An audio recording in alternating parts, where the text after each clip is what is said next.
টুনি, আমার জন্য খাবার বারো, আমি বাগানের ফুল গাছগুলোকে পানি দিয়ে আসি কেমন, আর কিছু ফুলও ছিঁড়ে আনি। আচ্ছা যাও তবে, তবে তাড়াতাড়ি ফিরে এসো কিন্তু।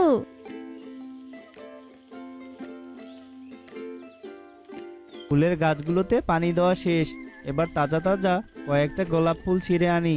ইদানিং দেখছি বাজারে গোলাপ ফুলের খুবই কদর বেড়েছে।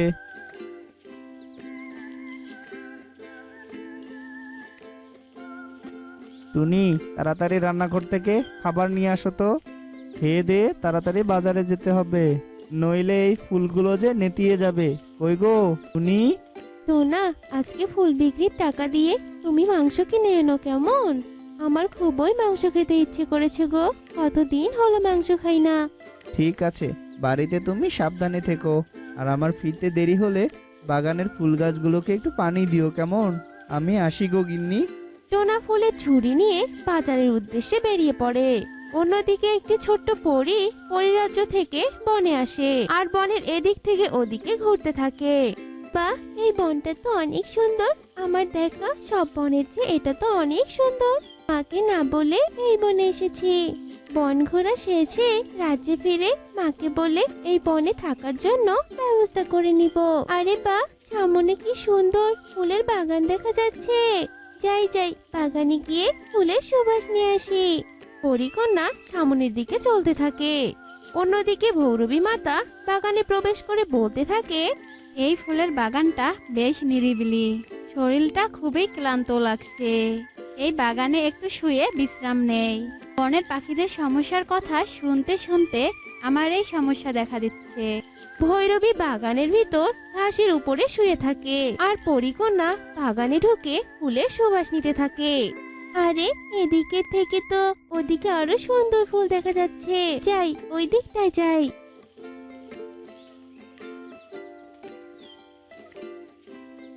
এই কে কে আমার ঘুম ভাঙালো? কোন বেয়াদব আমাকে পা দিয়ে আঘাত করলো? তুই একটা বেয়াদব মেয়ে, এত বড় বেয়াদবি! আরে আরে, রাগ করো না, তুমি এখানে ছিলে, আমি দেখতে পাইনি গো, আমাকে ক্ষমা করে দাও। তুই ক্ষমার অযোগ্য, ভুল করেছিস আবার ক্ষমা চাচ্ছিস? তোর কোনো ক্ষমা নেই। আমি তোকে অভিশাপ দিলাম, তুই এক্ষুনি একটা কাঁঠাল গাছ হয়ে যাবি। পরে সাথে সাথে একটি কাঁঠাল গাছ হয়ে যায়। আরে ভৈরবী মা, কি করলে তুমি? তুমি সামান্য একটা ভুলের জন্য আমাকে কাঁঠাল গাছ বানিয়ে দিলে। তুমি জানো আমি একটা পরী, তাড়াতাড়ি তোমার অভিশাপ ফিরিয়ে নাও, নইলে আমি তোমাকে কঠোর শাস্তি দিব। তুই আমাকে ভয় দেখাচ্ছিস? এই ভৈরবীকে ভয় দেখাচ্ছিস? তোর সাহস তো কম নয়। এই শাস্তিতে তোর মন ভরেনি তাই না? দাঁড়া, তোকে আরো কিছু অভিশাপ যোগ করছি। তোর অনেক পিপাসা লাগবে। তোর সাধারণ কোনো পানি খেয়ে পিপাসা মিটবে না। তুই পিপাসায় কাতর হয়ে তিলে তিলে মরবি, বুঝেছিস? এবার আমি তোকে অনেক দূরে ফেলে দিব। ভৈরবী কাঁঠাল গাছটিকে অনেক দূরে ফেলে দেয় আর ওখান থেকে চলে যায়। অন্যদিকে টোনা মাংস নিয়ে বাড়ির দিকে রওনা দেয়। এমন সময় রাস্তার পাশে কাঁঠাল গাছটিকে দেখে টোনা বলে, আরে আরে, এটা তো একটা কাঁঠাল গাছ, কিন্তু এই কাঁঠাল গাছটা এখানে এভাবে পড়ে আছে কেন? আশেপাশেও তো কাউকে দেখছি না। যাই হোক, আমার বাগানে তো কোনো ফলের গাছই নেই, আমি বরং কাঁঠাল গাছটাকে নিয়ে আমার বাগানে রোপণ করব। টোনা কাঁঠাল গাছটিকে নিয়ে বাড়িতে ফিরে যায়। টোনা, তুমি এই কাঁঠাল গাছটিকে কিনে এনেছো? আমার জন্য মাংস কিনে আনোনি? এই তো মাংস এনেছি তোমার জন্য, আর এই কাঁঠাল গাছটা রাস্তার পাশে কুড়িয়ে পেয়েছি টুনি। এই নাও মাংস, ভালো করে রান্না করবে কেমন। যাই, আমি বরং এই কাঁঠাল গাছটা আমার বাগানে রোপণ করে আসি। টোনা কাঁঠাল গাছটিকে নিয়ে বাগানে যায় আর ফুলের গাছের পাশে রোপণ করে। গাছটা তো রোপণ করা শেষ, এবার একটু পানি দেই। উফ বাবা, আমার পিপাসায় গলাটা শুকিয়ে গেছে, যন্ত্রণা হচ্ছে ভীষণ। এই পাখির কাছে সাহায্য চাইলে রাক্ষস ভেবে যদি আমাকে কেটে ফেলে তাহলে তো আমি মরেই যাব। ভীষণ কষ্ট, থাকতে পারছি না, আমি এভাবে থাকতে পারছি না। পানি, পানি।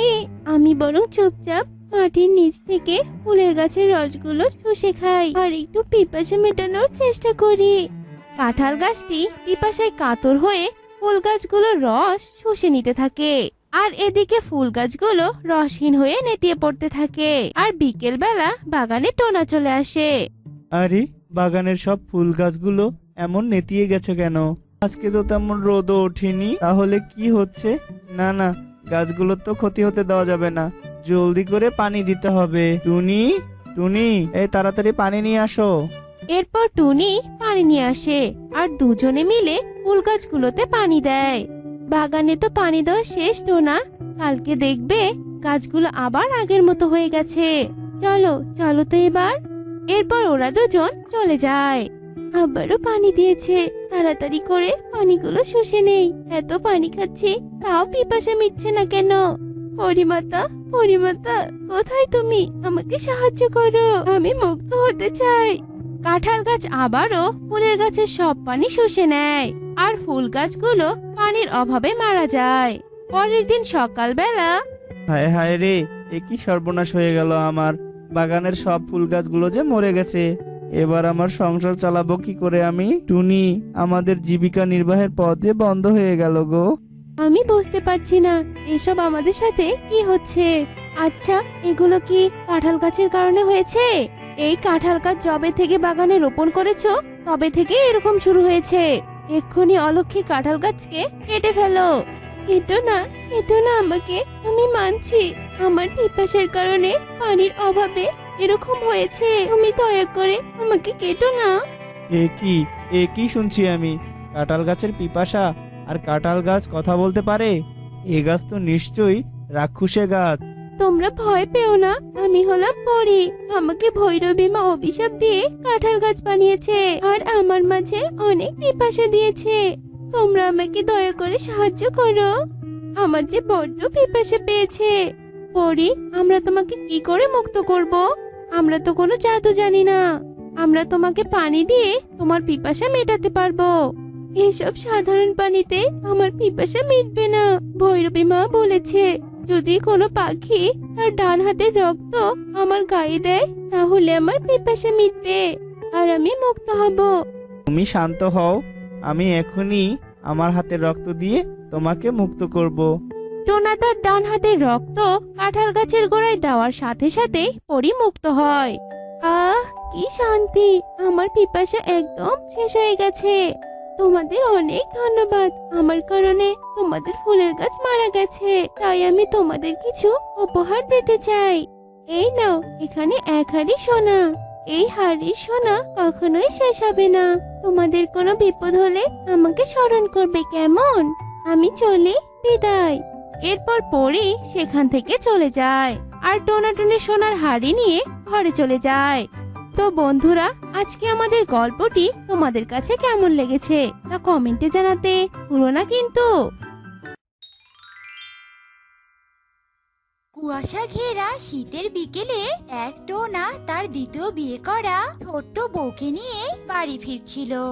আসলে টোনার আরো একটি বউ আছে, তার নাম টুনি। আর দ্বিতীয় ছোট বউ যাকে নিয়ে টোনা বাড়ি ফিরছে তার নাম হলো মুন্নি। মা, মা, টুনি, কোথায় তোমরা? তাড়াতাড়ি বাইরে এসো। হ্যাঁ রে বাবা, এভাবে ডাকছিস কেন? আর তোর সাথে এটা কে? মা, ও আমার ছোট বউ মুন্নি। আমি আজকে মুন্নিকে বিয়ে করেছি, ওকে বরণ করে নাও মা। কি? আমি এই মেয়েকে বরণ করব? না, কখনো না। ভেবেছিলাম বড় বউয়ের বাচ্চা হয় না, এই সুযোগে আমি আমার বোনের মেয়ে বিন্দুর সাথে তোর বিয়ে দিয়ে এবাড়ির ছোট বউ করব। তা না করে তুই আজই বিয়ে করে আনলি, তাও আবার আমাকে না জানিয়ে। মা, টুনির বাচ্চা হয় না এতে আমার কোনো সমস্যা নেই। আমি বিয়ে করতে চাইনি, বরং টুনি আমায় জোর করেছে, তাই আমি বিয়ে করেছি। টোনার কথা শুনে মিনু মুখ ভেসকিয়ে সেখান থেকে চলে যায়। আর টুনি বলে, মা বরণ করেনি তাতে কি হয়েছে, আমি ওকে বরণ করব। ছোট, তুই চিন্তা করিস না, আমি তোকে বরণ করে ঘরে তুলবো। এরপর টুনি ভেতর থেকে বরণ ডালা সাজিয়ে এনে মুন্নিকে বরণ করে নেয়। দিদি, তুমি সত্যি অনেক ভালো। রাস্তায় আসতে আসতে টোনা শুধু তোমার কথাই বলেছে। এখন তো দেখছি তোমার মনটা অনেক বড়। আমি হয়তো তোমার মতো অনেক বড় মনের পাখি নই, তবে আমি তোমার মতো হওয়ার চেষ্টা করব দিদি। হয়েছে হয়েছে, অত কথা বলতে হবে না, খাওয়া দাওয়া করতে হবে তো। তারা দুবউ যখন এভাবে কথা বলছিল তখন মিনু তার নিজের ঘরে মনে মনে ভাবে, না, এভাবে তো আর সহ্য করা যাবে না। আগে তো একটা আপদ ছিল, আজকে আবার আর একটা আপদ এলো। এদের দুজনের একটা ব্যবস্থা আমাকে করতেই হবে। মিনু এভাবে ভাবতে থাকে। এভাবেই রাত হয়ে যায়। এরপর সকাল হয়। সকালবেলা টোনা বলতে থাকে, মা, টুনি আর এই যে মুন্নি, শোনো সবাই, আমি আজ একটু শহরে যাচ্ছি। হঠাৎ কাল অফিস থেকে ফোন এসেছিল, তাই আমায় যেতেই হবে। তোমরা সবাই সাবধানে থেকো, আমি আসি। সাবধানে যাস রে বাবা। এরপর টোনা চলে যায়। আর মিনু দুবউকে বলে, কি হলো, স্বামী চলে গেল বলে কি পুরো সকালটা এখানেই দাঁড়িয়ে থাকবে নাকি? বলি, রান্না বান্নাটা কখন করবে শুনি? আগে তো ছিল একজন, এখন হলো দুইজন। কাজের যেন কোনো ভুল না হয়, এই আমি বলে দিলাম। আচ্ছা ঠিক আছে বা, আপনি চিন্তা করবেন না, সব হয়ে যাবে। এরপর টুনি আর মুন্নি রান্নাঘরে যায়। মুন্নি, নে চাটা নে, মাকে দিয়ে আয়। বাহ দিদি, চায়ের কালারটা তো দেখতে খুব সুন্দর হয়েছে। আহা, কি সুন্দর ঘ্রাণ আসছে। আমাকেও দাও না দিদি। আগে মাকে দিয়ে আয়, তারপর তোকেও দিচ্ছি। এরপর মুন্নি চায়ের কাপটা নিয়ে মিনুর ঘরের দিকে যেতে থাকে। আর যেতে যেতে বলে, আমি তো লোভ সামলাতেই পারছি না, চাটা একটু টেস্ট করি কেমন হয়েছে। এরপর মুন্নি চায়ে একটু চুমুক দেয়। আহা, দিদি তো হেব্বি চা বানাতে পারে। যাই যাই, তাড়াতাড়ি শাশুড়ি মাকে চাটা দিয়ে আমি বরং আমার চাটা খেয়ে নেই। এরপর মুন্নি চায়ের কাপটা নিয়ে মিনুর ঘরে যায় আর মিনুকে চা দেয়। এরপর মিনু চায়ে চুমুক দিয়ে থুথু করে সব চা ফেলে দেয়। এটা এটা কি চা? ছি ছি ছি ছি ছি, এক কাপ চাও বানাতে পারিস না? বাপের বাড়ি থেকে কি শিখে এসেছিস? হ্যাঁ, ছি ছি ছি। কেন মা, চাটা তো ঠিক ছিল, চায়ে স্বাদ লিকার সবই তো ঠিক ছিল। আমি তো চাটা নিয়ে আসার সময় আপনার কাপ থেকে এক চুমুক খেয়ে দেখেছি। তাহলে আপনি কেন এমন করছেন মা? কি, তার মানে তুই আমাকে তোর এঁটো করা চা খাইয়েছি? ছি ছি ছি, ওয়াক, থু থু থু। এরপর মুন্নি টুনির কাছে যায় আর টুনিকে সবটা বলে। সব শুনে টুনি হাসতে হাসতে বলে, তুই এটা কি করেছিস? হ্যাঁ, শাশুড়ি মাকে এঁঠো চা দিয়েছি? আসলে জানি, আমি বিয়ে হয়ে এসেছি থেকে দেখছি মা ওরকমই সুযোগ পেলেই কথা শোনায়, খারাপ ব্যবহার করে। এরপর মুন্নি সবটা বুঝতে পারে আর মুন্নি মনে মনে ভাবে, ও, এবার তাহলে বুঝতে পেলাম, আমাদের শাশুড়ি মা হলো জ্বালানি শাশুড়ি মা। কিন্তু শাশুড়ি মা, আপনি আমাকে চেনেন না। এই ছোট বউয়ের চালাকি সম্পর্কে আপনার কোনো ধারণাই নেই। এভাবে কয়েকদিন কেটে যায়। একদিন মিনু চুপি চুপি টুনির ঘরের সামনে তেল ফেলে রাখে, যাতে টুনি ঘরের ভিতর ঢুকতে পিছলে পড়ে যায়। আর এই ব্যাপারটা মুন্নি লুকিয়ে লুকিয়ে দেখতে পায়। এরপর মিনু সেখান থেকে চলে যাবার পর মুন্নি সেই তেল পরিষ্কার করে আর বলতে থাকে, শাশুড়ি মা, আপনি চলেন ডালে ডালে আর আমি চলি পাতায় পাতায়। এই মুন্নির চালাকি সম্পর্কে আপনার কোনো ধারণাই নেই। এবার দেখুন, আপনার তেলে আপনিই পড়বে। এই বলে মুন্নি মিনুর ঘরের দরজার সামনে তেল ফেলে রাখে। আর যেই না মিনু ঘর থেকে বের হতে ধরে, তখনই ধপাস করে পড়ে যায়। ওরে বাবা রে, মরে গেলাম রে, মরে গেলাম। মিনুর চিৎকার শুনে টুনি আর মুন্নি সেখানে দৌড়ে আসে। মিনুকে এই অবস্থায় দেখে মুন্নি মুখ টিপে হেসে বলে, সে কি মা, আপনি এখানে পড়লেন কিভাবে? সত্যি মা, আপনি বুড়ি হয়ে গেছেন। একটু তো দেখে শুনে হাঁটবেন নাকি? এরপর দুই বউ মিলে মিনুকে উঠিয়ে বিছানায় শুয়ে দেয়। মিনু মনে মনে ভাবে, কি হলো ব্যাপারটা? যেখানে টুনি পড়ার কথা সেখানে আমি পড়লাম কি করে? এভাবে আরো কয়েকদিন কেটে যায়। মিনু দিদি, ও মিনু দিদি, কেমন আছো গো? হ্যাঁ, শরীর ভালো তো তোমার? তা হ্যারি বিউটি, তুই কি আমার ভালো মন্দের খোঁজ নিতে এসেছিস নাকি অন্য কোনো কারণ আছে? কি আর কারণ থাকবে দিদি, আসলে শীত চলে এসেছে তো, আর এই শীতে পিঠে পুলি না খেলে কি হয়, তাই আমার বৌমা পিঠে বানিয়েছে, আর সেই পিঠে আমি একটু তোমার জন্য নিয়ে এসেছি, এই আর কি। হ্যারি বিউটি, তোর বৌমা কত ভালো, আর আমার দুটো বৌমা একটাও কাজের নয়, অকর্মার ঢেকি দুইটা। কেন মিনু দিদি, তোমার বৌমারও তো অনেক ভালো। এই শোন, তুই তোর বৌমাদের নিয়ে থাক, আমার বৌমাদের নিয়ে নাক গলাতে আসিস না। এরপর বিউটি চলে যায়, আর মিনু তার ছোট বউ মুন্নিকে বলে, এই যে ছোট বৌমা, তোমার বিউটি মাসি পিঠে দিয়ে গেল, যাও আমার জন্য চা বানিয়ে আনো, আমি পিঠা খেয়ে চা খাবো। তোমরা তো আর আমাকে পিঠে খাওয়াতে পারবে না, অকর্মার ঢেকি সবই আমার পোড়া কপাল।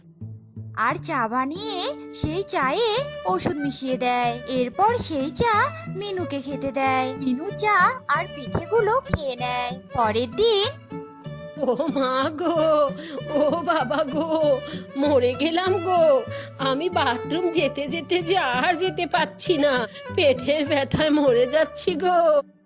তখনই টুনি আর মুন্নি সেখানে আসে, আর মুন্নি বলে, মা দেখেছেন, ওই বিউটি মাসির পিঠাতে মনে হয় কিছু ঝামেলা ছিল, তাই তো আপনার পেটের এত সমস্যা হয়েছে। আচ্ছা যাই হোক, এই যে মা, আপনি একটু আমার হাতটা ধরুন তো, আমি আপনাকে বাথরুমে নিয়ে যাচ্ছি। এরপর টুনি আর মুন্নি মিলে মিনুকে ধরে বাথরুমে নিয়ে যায়। এরপর তারা দুই বউ মিলে মিনুর অনেক সেবা যত্ন করে আর মিনুকে সুস্থ করে তোলে। বৌমারা, আমায় তোমরা ক্ষমা করে দাও, আসলে আমি এতদিন তোমাদের সাথে যা ব্যবহার করেছি তা করা আমার একদম ঠিক হয়নি, এখন থেকে তোমরা আমার দুই মেয়ে। মিনুর কথা শুনে মুন্নি চুপি চুপি টুনিকে বলে, দিদি দেখলে তো, ছোট বউয়ের চালাকিতে শাশুড়ি মা কেমন বদলে গেল। কি হলো ছোট বউয়ের চালাকি? হ্যাঁ রে ছোট, মানতেই হবে, তুই অনেক চালাক। এরপর থেকে তিন শাশুড়ি বৌমা মিলে সুখে শান্তিতে দিন কাটাতে শুরু করে। দেখো কাণ্ড, ঘরে তো কোনো মাছ মাংস নেই, এখন আমি শুধু সবজি রান্না করব নাকি? না না বাপু, আমি শুধু সবজি মুখে তুলতে পারবো না, দরকার হলে আমি না খেয়ে থাকবো, তবু আমি সবজি দিয়ে ভাত খাবো না। এ কথা বলে ঘাপটি মেরে টুনি বসে থাকে। টুনি টোনার সাথে ফুলপুর জঙ্গলে থাকতো। টুনি খুব উচ্ছৃঙ্খল আর পেটুক স্বভাবের ছিল, আর টোনাকে সব সহ্য করে সংসার চালাতে হতো।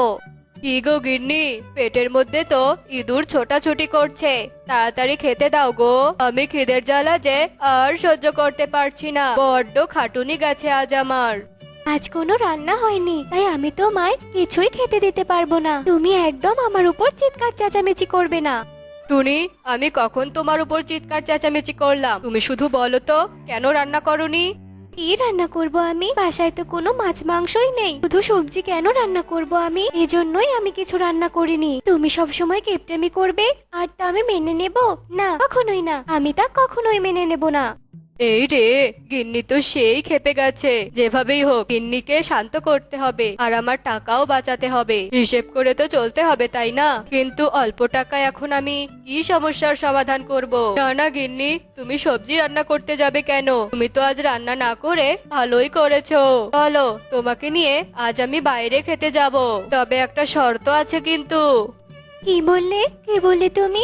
বাইরে নিয়ে খাওয়াবে? তবে আর দেরি কেন, চলো তাড়াতাড়ি। আর এসব শর্ত নিয়ে তোমায় আর ভাবতে হবে না, আমি সব শর্তে রাজি।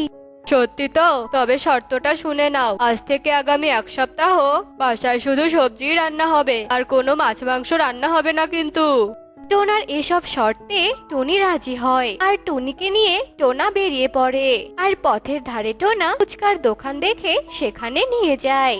গিন্নি, তুমি তো ফুচকা খেতে খুব পছন্দ করো, তাই আমি ভাবছি আজ আমি তোমার সাথে ফুচকা খাওয়ার প্রতিযোগিতা করব, দেখি তুমি আমাকে হারাতে পারো কিনা।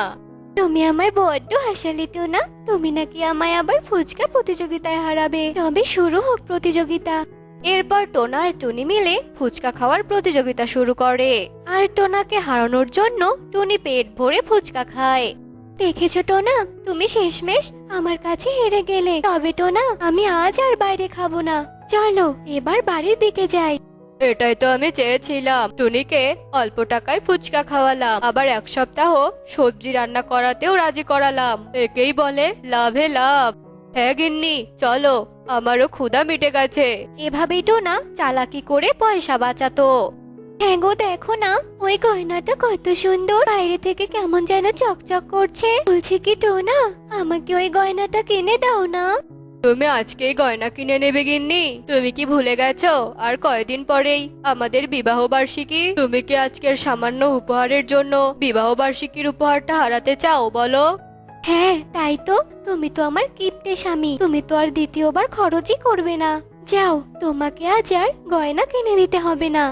এরপর টুনি বাড়িতে যায় আর টোনাও টুনির পিছু পিছু বাড়িতে যায়। আর দেখতে দেখতে টোনা টুনির বিবাহ বার্ষিকীর দিন চলে আসে আর টোনা টুনিকে একটা সোনার গয়না উপহার দেয়। সেই দিন দেখলাম কি, আর আজ তুমি আমায় উপহার দিলে কি? না, তোমার সাথে আর পারা গেল না। তুমি যখন আমার জন্য গয়নাই এনেছো, তবে তো আর কিছুই বলার নেই। দাও, ওই গয়নাটাই পরিয়ে দাও।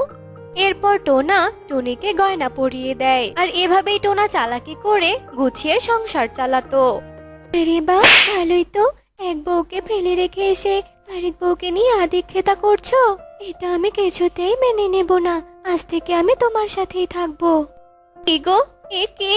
এ মহিলা কি বলছে এসব? তুমি কি এই মেয়েকে বিয়ে করেছো নাকি? এ ছিল আমার বিবাহ বার্ষিকীর উপহার। তাই তো বলি, তুমি আমার সাথে এমন কিপটেমি করছো কেন?